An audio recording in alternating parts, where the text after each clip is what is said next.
Hello, Shri Swami Samarth. कसे आहात मंडळी सगळे? मस्त मजेत ना? तर मजेतच असायला हवं. रुद्र किचन लाईफस्टाईलमध्ये आपले सगळ्यांचे स्वागत आहे. तर हा व्हिडिओ आहे शुक्रवारचा आणि शुक्रवारी मी चिकन केलं होतं. तर त्यानंतर माझे काही पार्सल आले होते, ते सुद्धा मी असे ओपन केले होते. तर मी असे एअरटाईट हे डबे मागवले होते काचेचे. तर ते मला खूप छान रिसीव झाले आहेत आणि बघू शकता तुम्ही, खूप मस्त आहेत. 1 किलोचे आहेत ते आणि यामध्ये मुंग्या वगैरे काय लागत नाही, ते तुम्हाला दाखवतोच पुढे व्हिडिओमध्ये. तर चला व्हिडिओला सुरुवात करूया. तर आज मी चिकन बनवणार होते. सगळ्यात पहिले तर किटली धुवून घेतली, तोपर्यंत माझा बोटच कापला. आणि त्यानंतर पाणी गरम करायला ठेवलं किटलमध्ये, मसाल्याची तयारी करायला घेतली. तर चला तुमच्यासोबत मी रेसिपी शेअर करते. सर्वात आधी स्वच्छ चिकन धुवून घेतलं, असं 2-3 पाण्यात कळकळून धुवून घेतलं, त्याची सगळी घाण काढून घेतली. त्यानंतर मी आळणीला कांदा चिराय घेतला फोडणीला. तर बारीक असा फोडणीला कांदा चिरून घ्यायचा. त्यामध्ये थोडीशी हिंग टाकायची, आलं लसूण आणि कोथिंबीर वाटण करून टाकायचं. त्यामुळे आळणी खूप टेस्टी आणि स्वादिष्ट लागतं. आणि सगळं एकसारखं असं हलवून घ्यायचं आणि मीठ टाकून घ्यायचं. आपल्या स्वादानुसार टाका, जेवढं जितकं पाहिजे तेवढं आपल्याला. आणि त्यानंतर हळद टाकायची. जर तुम्हाला दाटसर रस्सा हवा असेल तर तुम्ही हळद थोडीशी जास्त वाढवू शकता, पण जास्त पण नाही, थोडीशी. आणि त्यानंतर त्यात गरम पाणी ओतायचं, कारण हळदीनं दाटसरपणा चांगला येतो आणि 1-2 शिट्ट्यामध्ये चिकन शिजून जाते. त्यानंतर वाटणची तयारी करून घेतली. मी ओलं खोबरं वापरलं आत्ता.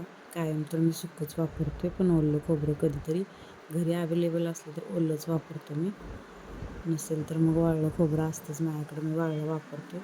मी कोणताही मसाला भाजत नाही, फक्त मी तीळ जिरं भाजून घेते, कारण तीळ जिरं भाजलं तरच ते चांगलं लागतात. बाकी हे काही भाजत नाही मी, ते डायरेक्ट फोडणीलाच भाजतो मी. चांगलं 5 मिनटं परतवून घेतो वापरून, त्यामध्ये ते भाजलं जाते. 2-2 वेळा मी नाही भाजत. आणि हे तीळ जिरं मी मस्त असं भाजून घेतलेलं आहे. त्यानंतर मी लसूण खोबरं कोथिंबीर तीळ जिरं टमॅटो असं ह्याचं वाटण करून घेतलेलं आहे. तर आता ते शिजायला लावलेलं आहे मी. शिजेपर्यंत भात लावून घेणार आहे, कारण ऊन खूप झालेलं आहे. त्यामुळं स्वयंपाक खोलीत थांबायची पण अवघड होते, कारण जास्तच गरम होत आहे. ह्या वेळेला गरमी खूप वाढलेली आहे, त्यामुळं पटपट आवरून घेतो मी. तर असं तुम्ही पण करता का, मला नक्की सांगा. तर आज बिर्याणी नाही, साधाच भात करायचा होता. आणि मटणाच्या किंवा चिकनच्या रश्श्याबरोबर आपला साधा भातच खूप छानला लागतो बिर्याणीपेक्षा. तर सगळ्यात आधी मग आणि बिर्याणी चिकन आपलं शिजून घेतलेलं आहे. तर हे मी माझ्या बाळासाठी काढलेलं आहे. त्यानंतर सगळे डबे मी हाताखाली घेते, कारण फोडणीच्या वेळेला गडबड उडत नाही. सगळ्यात पहिले तेल टाकलं, वाटण टाकून घेतलं. त्यानंतर वाटण मस्त असं हलवून घ्यायचं. चिकन मसाला, मटण मसाला, परत लाल मिर्च पावडर, धणा जिरा पावडर आणि आपला घरचा मसाला, असे सगळे मसाले भाजून घ्यायचे. मस्त असे तेल सुटेपर्यंत भाजून घ्यायचे, कारण मसाला भाजला की चांगला लागतो. आणि थोडीशी वरून कोथिंबीर टाकायची. आणि आपलं शिजवलेलं आणि पाणी असते ते थोडंसं ग्रेव्हीमध्ये तेल सुटलं की टाकायचं, कारण त्याला चव खूप टेस्टी येते. तुम्ही एकदा नक्की असं ट्राय करा, तुम्हालाही आवडेल. तर आणि त्यानंतर शिजलेलं त्यात चिकन टाकलं आणि एकसारखं परतवून घ्या 5 मिनटं. गॅसवर मंद आचेवर ठेवा. सगळा मसाला एकसारखा लागतो सगळ्या चिकनला. आणि वरून कोथिंबीर टाका. झालं आपलं चिकन रेडी. त्यानंतर मी रस्सा करायला घेतलेला, त्याच्यामध्ये आपले सगळे मसाले हे सगळे टाकून घ्यायचं. जास्त काय नाही, जेवढी चिकनला टाकले तेच मसाले आपण रश्श्याला बी टाकणार आहोत. वरून कोथिंबीर टाका. 5 ते 7 मिनटं मस्त अशी उकळी आणून द्या. बघू शकताय तुम्ही, कट खूप छान आलेला आहे. नक्की सांगा तुम्हाला कसं वाटलं. आणि त्यानंतर बघा, हे व्हिडिओ करायचं म्हटलं की असं काही स्ट्रगल असतं आणि माणसं सबस्क्राईब लाईक करायला मागं पुढं बघतात. यांना एक लाईकनं काय होते कोणास ठाऊक, एक लाईकही करत नाही. तर व्हिडिओ करायचं म्हणजे खूप अवघड आहे.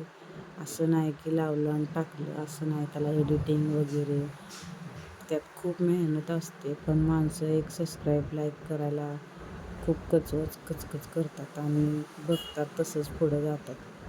तर असो, त्यानंतर भाकरी करायला घेतल्या. चिकन मटण म्हटलं की भाकरी तर होत्यातच. आणि भाकरी झाल्यानंतर असा सगळा स्वयंपाक झाल्यानंतर असा काही घराचा अवतार झाला होता. तर इथून कुठनं सुरुवात स्वच्छतेला करायची हे समजत नव्हतं. मग सगळ्यात आधी तर पहिला फ्रीजमध्ये साहित्य ठेवून घेतलं आणि त्यानंतर भांडी घासून घ्यायला घेतली.